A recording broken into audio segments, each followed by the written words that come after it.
My name's Christopher Scott Oliver. I'm a vegan since 2016, and I did it for health reasons. I had kidney cancer, renal cell carcinoma. I was 32, a young man for that type of cancer. I was very fortunate. People always get wigged out when I say this, but I saw it in a dream. And woke up from it and went, I got cancer. Went to the doctor, who reluctantly run the test. But there it was. Surgery was a cure. I didn't even have to suffer chemotherapy and all that kind of thing. But I knew right away that I needed to change my lifestyle. Now, I really didn't understand vegan. I'm not even sure if I'd heard the word, but I got into a diet called the blood type diet, I think is what it was called. I did that for a number of years, and I did see some improvements in my life. Being a creature of the restaurant industry, fast food, fast casual, I quickly put on a lot of weight. I was nearly 300 pounds, got diagnosed with diabetes. To bring us to the important part, I was working in a butcher shop, enjoying my work enough, but my health was so bad. I remember cutting steaks and just feeling like I was in this fog all the time, and everything screamed, I'm out of balance, out of sync. That's when the vegan idea hit me. It was a friend on Facebook. Said, you know, have you ever considered that you need to get? And so that you need to get what? Get the meat out of your life. Oh, okay. Get the dairy. Actually, she was really big on dairy.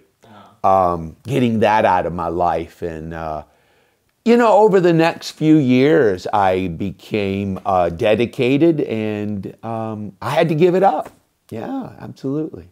And were the doctors kind of in support of this? My primary care physician at the time, he humored me. But it was my second one.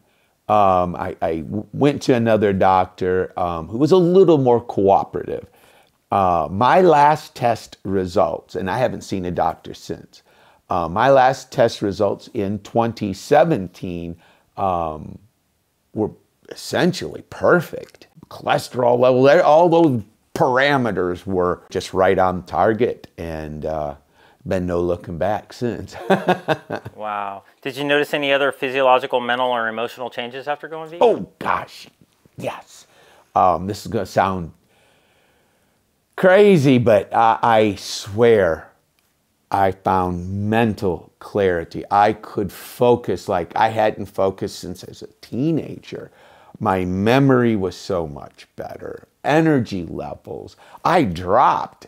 I was 285. I'm currently 170. I dropped a ton of weight. Things like, you know, I thought I was going to have arthritis by the time I was 45 or 50. So, yeah, a ton of changes. Emotional changes were also pretty significant. I was known for going off the handle. So your temperament kind of got tempered. Yeah, good way of saying that. Yeah, absolutely. Nice, nice. Wow. So take us back to your friend on Facebook. What kind of stuff maybe triggered the idea that vegan can actually work? Well, she was a hardcore vegan for many years. Actually, she was also a fruitarian. And so she was really hardcore. And she actually introduced me to 6 months of just fruit as a kind of detox cleanse. Her line of work was coaching people with health problems. Although she had no degrees, that was just kind of her thing. I did trust her, and she did her work well. After the detox, I lost 30 pounds in those 6 months pretty easily. I was feeling so great. So the trick is when you start feeling good, not to let stuff sneak back in. That's the real challenge. Yeah. And then before that, when, you know, the blood type, did you come to realize that that's actually, I mean, it might have just been a coincidence that you were just kind of feeling better, because there's really, the science behind that has been thoroughly debunked. Yeah. Yeah.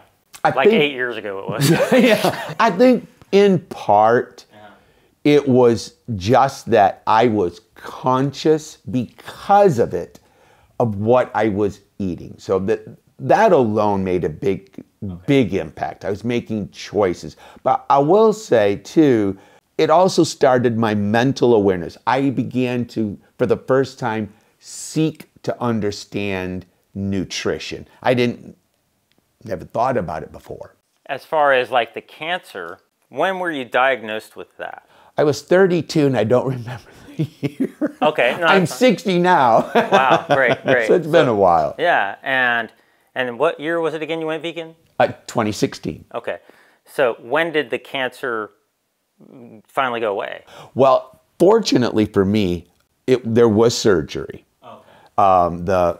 My kidney was removed, and that was actually a cure. There's always that risk of returning cancer that kept me pretty focused too. And so do you feel like this way of eating is preventative against, you know, that potential? Oh, absolutely. Oh, absolutely. There's no denying that the standard American diet is not conducive to good health. You cannot separate yourself from that reality, at least if you're using your intelligence. So eventually you got to the point where you wanted to start a restaurant. Yeah. And what inspired that? Well, my whole career had been in the restaurant business. You know, I'm in Alabama, 2016, and I love Alabama, but come on, it's a meat-loving territory. Yeah. And so what was I going to do? A whole life of food in an area that wasn't conducive to doing a vegan concept there, for sure. And much of my background was in fast food. And I was frustrated by the fact that here I was in a reasonably large community, city, Birmingham, and I couldn't eat out anywhere unless I wanted a salad. I was sick of eating salads or tofu. Oy, oy, oy. So I just decided that I would pair my career in food with my new passion. And so I made a lot of black bean burgers in my kitchen. My sister Jane, who was living here in Michigan with the rest of my family, she was helping. I would tweak the recipes and send them to her, and she'd cook them there. And eventually I felt like I had the core of what I needed, and I came to Michigan. A lot of people ask me why Dearborn. I have to say that it was a gamble, but when I went into the location, I just knew that I knew that was the place. So I opened Unburger in 2018 on my birthday, and we've been running ever since. Tell me about some of the items you got going on there. So when I first opened, we only had 3 burgers. We had a chickpea, black bean, and then we did the Beyond Burger French fries, which we air fried at the time. That was catastrophically horrible. It took us 20 minutes to make a French fry. And really, that was my whole menu at the time. As we hit COVID, I had 22 things on the menu, a little overboard, but there you go. And what are some of your like popular, most famous sellers? Oh, from day one to today, our #1 seller is the Mac. Well, we used to call it a Mac style, but I was told not to say that no more. So we renamed it the Unoriginal. What a hoot. Yeah, you had to be more original. Yeah, exactly. And then, believe it or not, so the next most popular thing on the menu, but when I say the unoriginal dominates, I mean it dominates. But our chicken nugget has now become our second most popular item. So. Okay. And you make all this stuff from scratch in-house, like? We do. I don't bake. So we partner with people like Super Baked, who is a Michigan local here, who does our desserts and our buns. But the other products we do in-house. Yeah. Okay, cool. Yeah, and it seems healthy. Like I had the black bean one, patty. And I love black bean burgers, so I'm so grateful that you had that. Thank you. And then when I was coming to do this interview, I was coming from a different angle, and I didn't realize how close you are to your restaurant. So I tried to stop at a couple of other little restaurants. Everywhere I went, it was like, you walk in and you smell they're cooking animals, and it's just so repulsive. And I was just like, okay, I gotta find. So I went to 2 places, and then finally I was like, surely he lives near Unburger. So I looked at, and I was like, oh, he's right over there. So I was so fortunate to go back a second time today. He walked to work. And then I hadn't tried the unoriginal yet, but the person working there was like, oh, that's my favorite. You really need to try that. So I guess I gotta go back tomorrow. And I also had, it was like a potato. Hippie hash. Yeah, the hippie hash. Yeah. That's great stuff. That was a good side. Yeah, it's one of my favorites. There's a little weird story behind that hippie hash.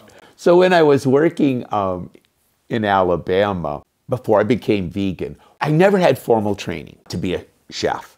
So I started to teach myself the culinary aspects. I would rent or buy or download cooking shows. I fell in love with one called Two Fat Ladies from England. Anyway, long story short, they frequently made a dish called Bubble and Squeak. And so hippie hash was my tribute to them and their Bubble and Squeak, which I tried one day and fell in love. Had to make some vegan form of it. Nice. Now, how'd you come up with hippie hash, like that name? Well, because that sounds like it might have some fun stuff in it. Yeah, well, people didn't relate to Bubble and Squeak. So hippie hash just seemed like the next best thing. Okay, cool. And there's also Brussels sprouts in it. Brussels sprouts and red potatoes, yep. Nice, yep. Yeah, good combination. Now, you also have kombucha, right? Yeah. Kombucha is one of those wonderful beverages that, in my opinion, just really complements vegan cuisine, but I think it just really complements a burger because it's got that soda pop-like fizz, which we Americans just seem to crave. And I do, actually, yet healthy. So we partnered with New Kombucha. Again, another local, and they do a great job. And they keep their product clean, simple, natural, low sugar, and yeah, we've had a great partnership. Yeah, that was delicious. How much of it's ethical for you? Oh, that's an excellent question. None of it at first, to be honest, dead honest. I got into this because I had health problems and I wanted to help other people make better lifestyle choices in their food. However, once I got started, once Unburger was open and my world became open, people, customers coming in, I began to see the other dimensions of the movement, of what we're really trying to do. Yes, it starts with your health, but it's so much more. It's our environment and it's the cruelty. Having been in the industry for so long, and particularly near the end, seeing that process before it gets to the consumer, it was eye-opening, and you cannot miss the horrible violence of it. There's nothing else to say. Was there ever a time before going in this direction that you thought, there's no way I could be vegan? Sure. Oh gosh, yes. When I used to work at a deli called Chappie's Deli, a great place, again in Alabama. Oh, I used to make crude jokes about vegans and Wait a minute, you're one of those guys? Oh, man. Yeah, oh man. And I used to, yeah, we would bash vegans. So sorry. You know, part of the, yeah, it's so funny because now when I watch others bash us, me, and I think about that, but you know, sometimes it's like anything. You have the fringes who are very vocal and they're very, you know, and it can put off a negative vibe. And I realized I was one of them. I went, oh. People would say to me, and I'd go, well, you know, have you ever considered, you know? And they'd be like, no, I could never do that vegan thing. I would say things like, oh, well, you don't want to live real long, do you? And of course, that's the absolute wrong way to go about it. I've learned a softer approach over the years. Yeah, that's funny. So there was a time where you were like, though, there's no way I could do that for sure. Absolutely. Yeah, and you were a butcher at one point too, right? You mentioned. I was training. Mm-hmm. Yeah, training. And do you think any of that might have helped plant a seed in any way toward you know, being a vegan and in the ethical component of that? Oh, absolutely, absolutely. You know, when you see, I don't want to be graphic, but when you see a whole hog come in and you finally make the connection that this is a living thing, and here you are with a saw, and you're dismembering it. It's words lack me. Yes, it makes an impact. But thing is, you've got to make that connection. And in America, in the world, why did I say America? We dismiss the life. We look at animals and we don't make the connection that this is a living, breathing organism. And they're much more evolved than we give them credit for. But until you can make that awareness in your own mind, it is difficult to see them as anything else but a commodity that you consume. It's unfortunate, but true. Could you be with somebody who isn't vegan? Oh, that's the hard question, isn't it? Yes, I would like to think, yeah, I live in a divided house. Not everyone in my home is vegan. And so that probably helps make me a little more predisposed to the idea.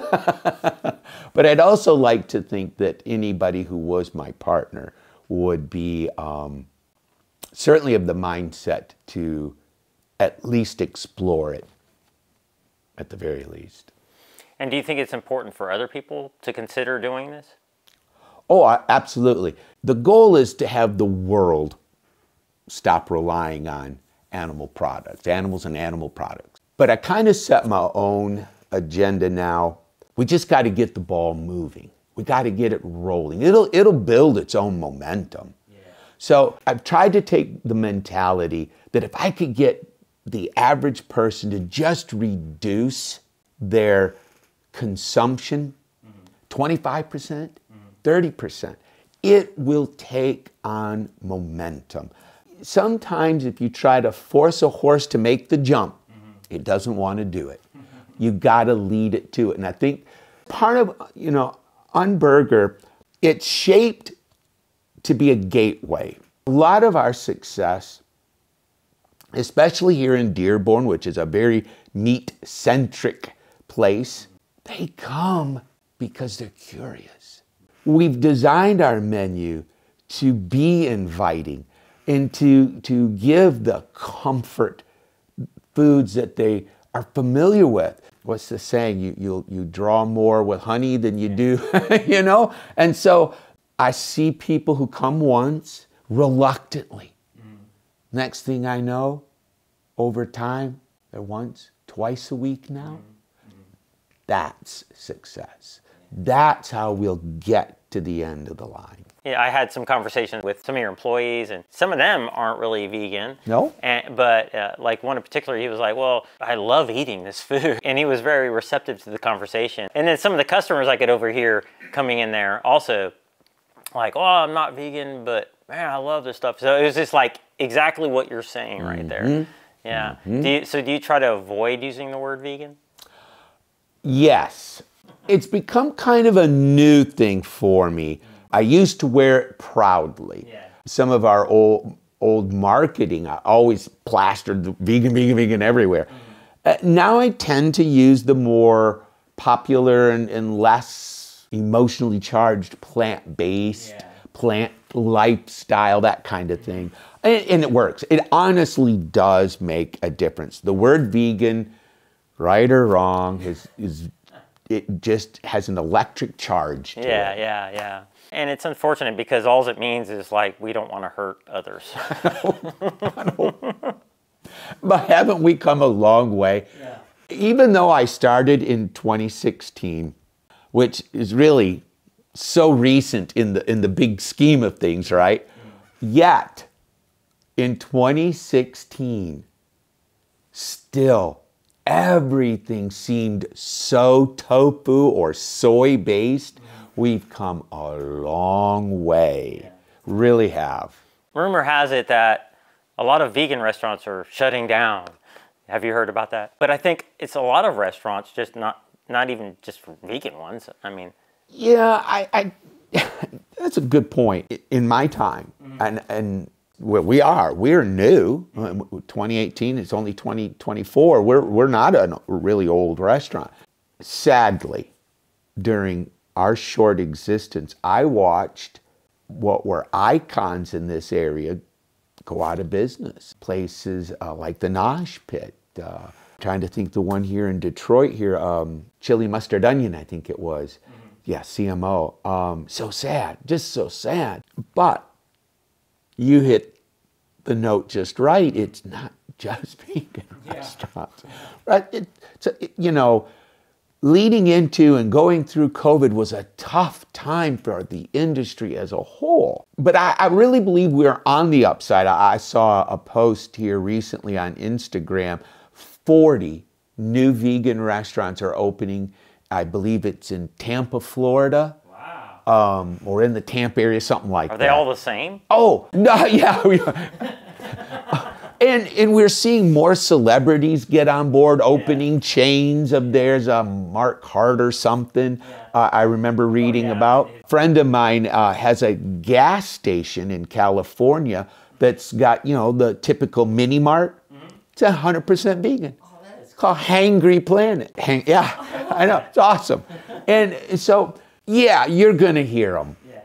But they're being replaced. And I think we are getting healthier as an industry, stronger. I think you're going to see some big chains emerge before long. I really believe that. Would you say you're on the up, or would you say you're kind of on the down in respect to how things are going financially with this? We're definitely on the up, and I'm a mighty happy man about that. Okay, good. Yeah. You know, and so you're not closing down anytime soon? No. Really, my plans are to expand. We've been casting our eye all over the place. I'm very fond personally of Ann Arbor, but we've looked at Clawson and anywhere but downtown Detroit. I don't know, but when I think of going downtown Detroit, it makes me all anxiety-ridden. Could there ever be a time where you could imagine having a non-vegan product?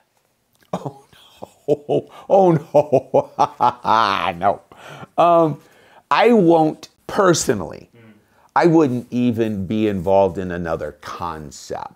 You will never find a non-vegan product at Unburger. But, you know, I've been approached even to just consult with other restaurant concepts, and nothing to do with it. Nice. That's interesting. Do you have any resistance from family and friends? Not really. My family was extremely supportive, very supportive. My father provided the initial funding. My sisters were very involved. My youngest helped the first almost 2 years, I think we were open. Poor little thing, she drove up from Lapeer to Dearborn or down, I forget which way that goes, and helped out every day. So they were very supportive.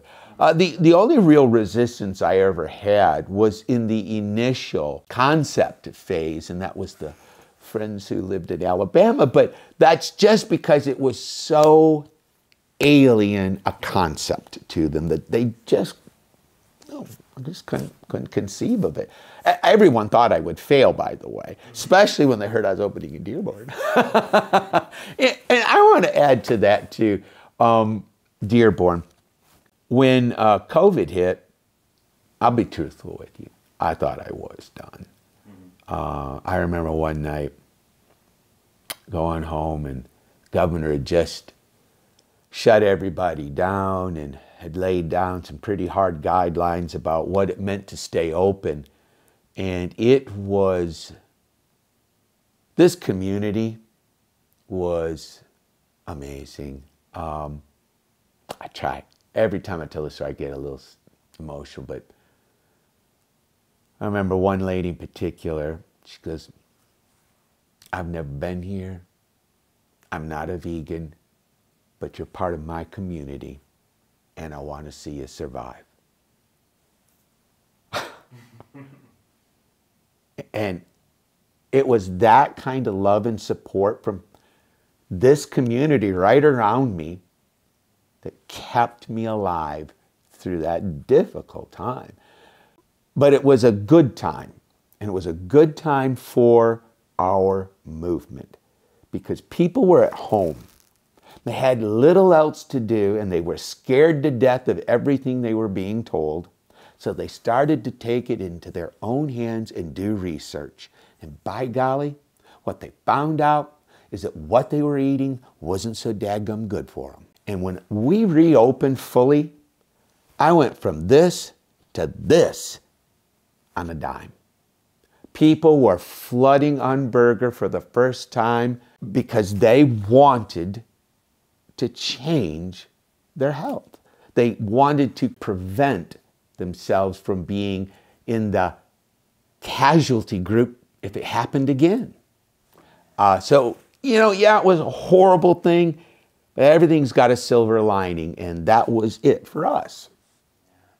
You know, it's interesting about the casualty group. There was a study done, I think, in 6 countries with nurses and whatnot. They found that those who were vegan were 73% less likely to get moderate to severe COVID than those who were not vegan. During that time, I had a dear, dear friend, Wally.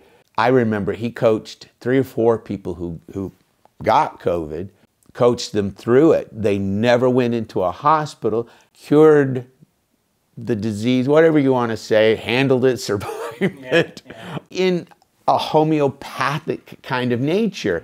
And yeah, you're right.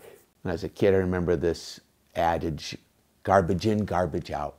Your body's no different. Have you seen any kind of like success stories along the way? You know, people taking on this way of eating, or you've been able to convert anybody, or?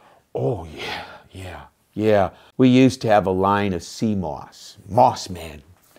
He's a great testament to, you know, starting a lifestyle change, doing wonders for his own personal health.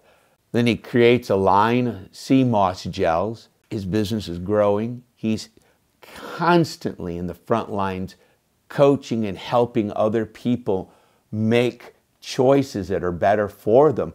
All around me, I see that. Man, if you come ask me at Unburger, I might tell you more than you want to know. But I think that's one of the the beautiful parts about all of us in the plant-based movement is we want to help, and we're really, really ready to help you if you ask, and sometimes if you don't. The only qualm I have with plant-based is some products aren't vegan that are plant-based. Yeah, I've run into that too. So you got to be careful with that. Yeah, without naming a brand, because I never like to attack anybody outright. But I picked up a popular product, and right on there, plant-based. I'm not anymore. I used to be a little sloppy. I didn't check. I didn't think you had to, right? If it said it was plant-based. Flipped that thing over, and I'm just casually looking, and there it was. It was egg whites. Oh, God. Everything else was a plant. Yeah. But it had egg whites. I'm like, well, how do you even get away with that? Yeah. I guess, because of the term based, they think, which is interesting because it's my understanding that Dr. T. Colin Campbell is the one who coined that. And I had the privilege of interviewing him one time. And I asked him, what is the based about? I think he agreed with my interpretation is, some things that we aren't really plants, they're like mushrooms or algae, stuff like that. Of course, mushrooms are healthy, right? Right. And so that's my way of kind of like getting away with using the word based. And when you say whole food, plant-based, the base then is whole foods, some processed, some mushrooms, some algae. Yeah. It gets dicey, it really does. We needed an alternative to the word vegan. Yeah. Plant-based works. It maybe wasn't the best one, but it works. It works. Yeah. But you gotta be careful. Yeah. And I don't know that we absolutely needed it because we could eventually develop a negative connotation toward this, Yeah. And with any kind of movement, there's going to be resistance and opposition before there's acceptance, right? But I think you're right. We did need it. It's just a sneaky way of like saying the same thing generally, yeah, right? And it just feels, I guess, for some people like who have that mental block, like a more manly way of going about it. Well, do you have any kind of like quotes you'd like to share? Quotes. Oh. None of them are really about veganism. They're more about the individual. Call myself a student of Neville Goddard. One of my favorite quotes is probably, oh man, how'd you put me on the spot? I can't even think of that one. Oh, I remembered it. Okay. You are what you think. Okay, yeah. You're also what you eat. Yeah, exactly. Garbage in, garbage out. Yeah? You are what you eat and what you think. Well, if you really think about it, you are what you put into you. Yeah, mentally. Yeah, or physically, orally. everything, Not to get religious on you, but it's your temple. Yeah. Your spirit dwells in a temple of flesh, and you can't give it something it doesn't need to build structure. So yeah. I recently listened to someone talking about oats. Now I'm not sure that all the verdict is in on oats. Well, there's a lot of misinformation out there, and I know that's the problem. So there is some misinformation about oats. I just listened to someone this morning going on about, oh, if you're diabetic, oats are gonna kill you. They'll shoot your insulin. I'm like, huh? If you're diabetic, then yeah, certainly some healthy foods might be hard to deal with, sure. But for a healthy person, oats are totally fine. Ideally, you would eat a whole grain oat. I mean, the best would be like the groat oat, which is the whole grain. And then still cut, and then the rolled would be kind of like, now you're getting more processed, and then quick oats are the worst. Yeah, when you get to instant, you got a problem there. Yeah, and you get the sugar and all that other stuff. But that's the case too, with rice. If you're going to eat instant rice, you got a problem. What is it, 10-minute quick rice or whatever it is. Some people like to just harshly overgeneralize and pit the worst side against the best or whatever. Yeah, so oats, no, they're fine. Speaking of food, on an ideal besides Unburger, what do you try to consume? My absolute go-to, I used to cook all the time. In recent years, I hardly cook at all. So I've kind of got this little easy thing set up for me. I come home, I pull out, I make these 3-ingredient tortillas. I do a bunch of them at the start of the week. What ingredients are they? So, ooh, I love the purple yams. Oh, wow. You mash them, put a little olive oil, and you can use cassava flour, spelt, whatever you know, and you kind of make this dough, then separate them, roll them out real quick in the pan, you know, and store them. But you only mentioned 2 ingredients, right? Yeah, the flour, the yam, and a little bit of oil. And then, I love guacamole. So I'll pull out a couple of those and I'll throw some guac, little homemade salsa pico, a little bit of vegan cheese. I do love VeganLinked. I love VeganLinked. Throw that in there. Sometimes if I got rice in the rice cooker or something, but that's generally speaking my go-to if I'm not at Unburger. Cook them off, and then I pop them in. I've got this little, I've had it for forever. It's a little piece of Tupperware. Do they still make Tupperware? And it holds in the refrigerator quite nicely. When you say cook them off. So when I get them rolled out, I put them in the frying pan for about 1.5 minutes on each side. Kind of thing. Like you would a normal corn tortilla. Basically. Yeah, I try not to go all the way because when I take them out, I'm going to put them back on the pan, kind of warm them again. Okay. So try not to overdo it the first time, and then just quick roll them up. Or heck, I've made pizzas with them too. Yeah, that works out really well too. So yeah. And then what about like greens and other things like veggies and whatnot? Other veggies. My principle. And I've never been a big veggie man when I was a kid, but I've learned I've acquired a taste for Brussels sprouts. I eat a lot of Brussels sprouts. Tomatoes, cabbage, love all that kind of thing. From the 2 fat ladies, I learned to make a vegan version of Swiss chard. Oh my gosh, I love that stuff. So when I've got more time, you know, I typically will go to that type of thing, yeah. I am not a big grains eater.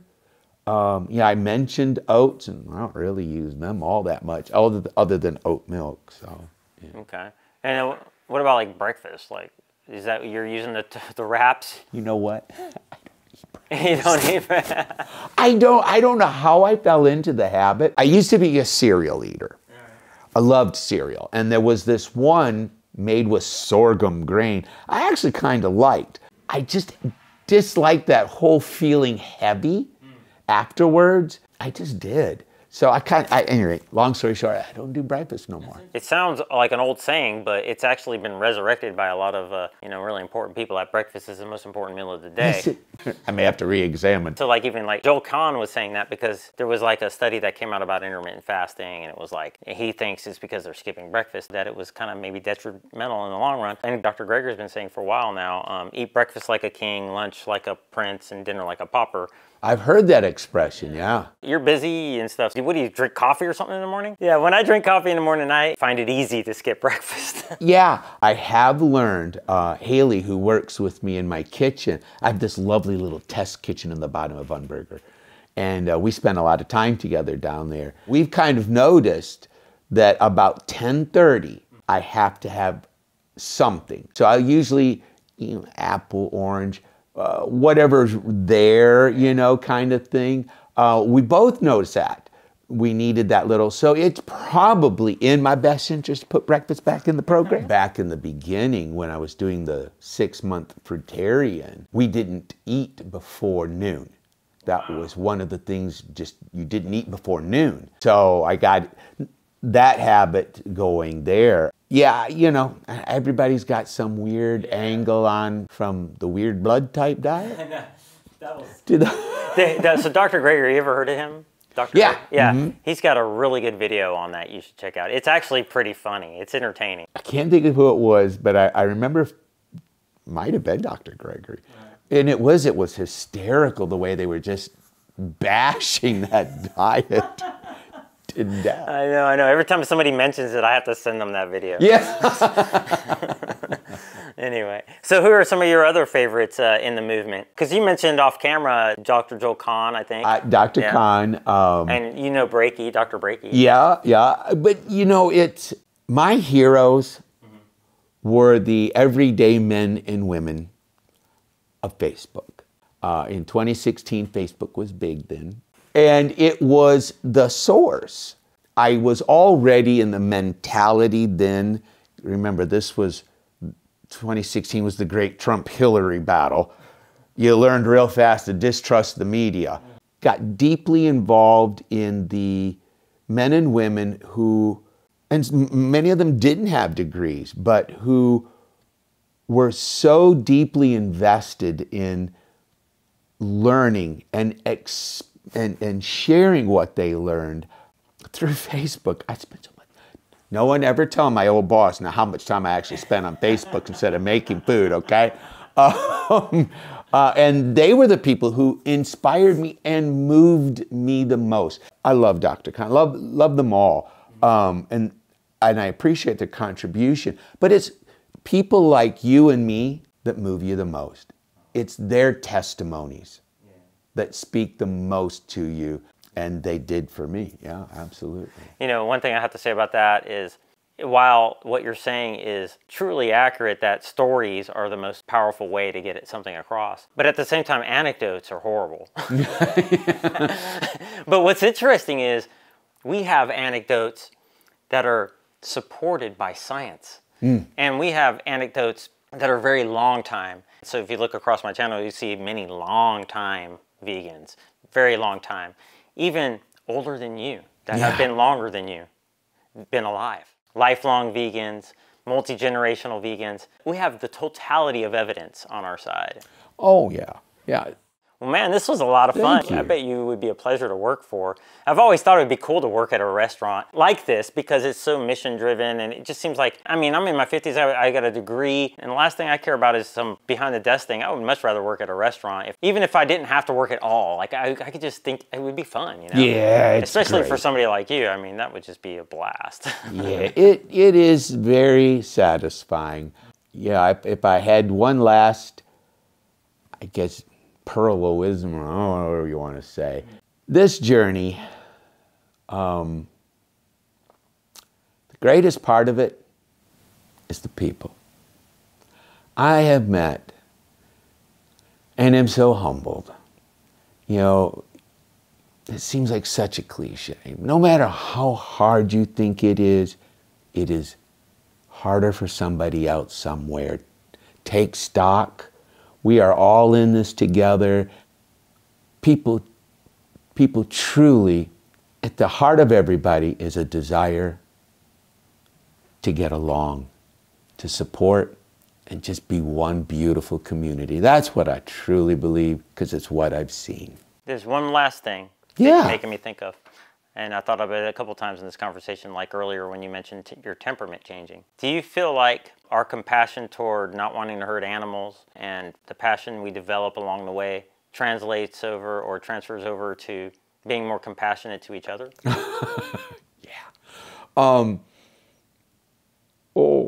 Yeah, I'll tell you a little story, but I mean, of course there's some crazy vegans out there. We're still human. In my career, there was a point when I was not a particularly nice guy. I was very driven. I didn't have a lot of compassion for people. I didn't really care what your situation was. You had a job to do, and I will make sure you did it, kind of thing. And I'm so glad that man's gone. And I attribute a great deal of it to this whole change in my lifestyle. You know, when you begin to see violence and you make the connection and you begin to understand that life, any life, deserves to be treated with dignity, it'll change you. It'll change on many levels. Thanks so much for your time. I guess we could find you online. It's pretty easy, right? Unburger. Yeah, unburgergrill.com. Nice. Is there like a logo, like flexing? Like No, just sandwiches. Nice. Well, thanks again, and I hope you enjoyed this as much as I did. Oh, absolutely. It's a ball.